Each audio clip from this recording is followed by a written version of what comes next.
Hello everyone, good morning, welcome back to my channel my simple lifestyle. আশা করি তোমরা সবাই ভালো আছো। কেমন আছো আমার দুষ্টু মিষ্টি দেওররা? কি মিস করেছো বৌদিকে? তোমাদের সোনা বৌদিকে মিস করেছো? অবশ্যই মিস করেছো, আমি জানি। অনেকে কমেন্ট করছিলে যে বৌদি কবে আসবে লাইভে, বৌদি কবে ভিডিও দেবে। হ্যাঁ গো, আমিও তোমাদের বড্ড বড্ড মিস করেছি, বিশ্বাস করো। প্রচণ্ড পরিমাণে মিস করেছি।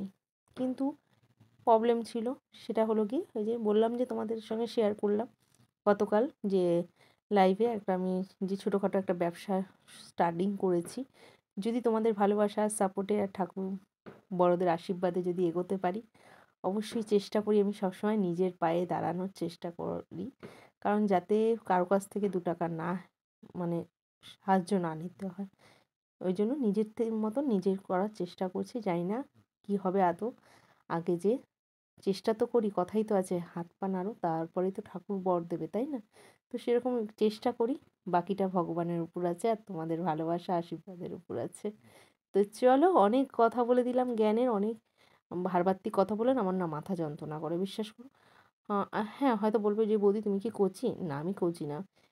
আবার কচিও কেন বলো তো? মনটা কচি হলেই পুরোটা কচি। কি বলো, তাই না? গায়ের রংটা দেখতে হবে কেমন, ভেতরে পেকে যাক আর যাই হোক, সেটা দেখে লাভ নেই। তো সেরকম মনটা দেখতে হবে। মনটা যদি কচি হয় না, বয়সটা কোনো ম্যাটার করে না। তো আমি মনে করি আমি এখনও অনেক কচি। আবার কিন্তু এটা নিয়ে অন্য কিছু ভেবো না, ঠিক আছে? বাজে বাজে আবার কমেন্ট করো না, প্লিজ। আমি এটাই বলতে চাইছি, কচি মানে কিন্তু একটা অংশ কথা হয় ছোট। তো দেখো আজকে বৌদি আর একটা রূপ দেখতে পেলে, বৌদি আর একটা রূপ কি বলো তো? দেখো, বৌদি একদম গিন্নি গিন্নি-বান্নির মতন একদম বসে পড়েছে বটি নিয়ে মাছ কাটতে। তাও আবার পোনা মাছ। একটু শখ হলো, জানো তো? কি টক খেতে ইচ্ছা করছে, কেন বলো তো? বুঝতে পারছি না। তোমরা বুঝতে পারছো কিছু? আমি তো কিছু বুঝতে পারছি না। অনেকদিন টক খেতে ইচ্ছা করছিল, একটু কাঁচা তেঁতুল দিয়ে। উফ, তোমাদের বলছি আর জিভে যেন জল চলে আসছে, বিশ্বাস করো। মানে এত ভালো লাগছিল টকটা, আজকে দুবেলা রান্না হওয়াতে প্রচণ্ড ফাটাফাটি লাগছিল। যাই হোক, জিভে জল চলে আসলে আর কিছু করার নেই, কারণ মাছটা অলরেডি খেয়ে ফেলেছি। আমি যখন ভয়েস ওভার দিচ্ছি অলরেডি খাওয়া হয়ে গেছে আমার। তো সেহেতু আর কিছু বলার নেই, জিভের জল জিভেই থাকুক। তো যাই হোক, দেখো, বলে না মেয়েদের জীবন, তাই না? আমি কোথায় জন্ম হয়েছি, কোথায় এসে বাসস্থান করছি, মানে বসবাস করছি, কি লাইফ ছিল, কি লাইফ হয়ে দাঁড়িয়েছে। এই জন্যই বলে মনে হয় যে মেয়েদের কোনো ঠিক নেই।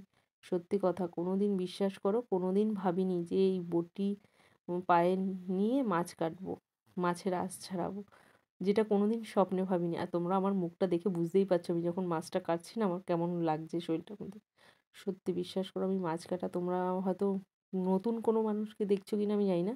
নতুন বলতে কি, মানে বিয়ের 10 বছর পর আমার মাছ কাটার এক্সপিরিয়েন্স, বুঝতে পারছো? মানে মাছ কাটা আমি শিখেছি, আমি এক্সপিরিয়েন্স বলবো না, মানে মাছ কাটা শিখেছি আর সেটা তোমাদের সঙ্গে শেয়ার করছি।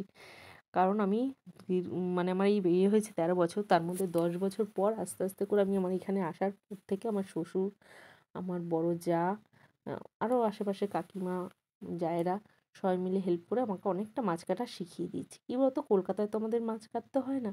আর আমি যেহেতু কাজবাজ করতাম, আর আমি বাপের বাড়িতে কোনো দিন মাছ কাটা তো দূরের কথা, এক গ্লাস জল ভরে খাইনি। হ্যাঁ, অবভিয়াসলি সবাই বলবে যে তুমি কি একা?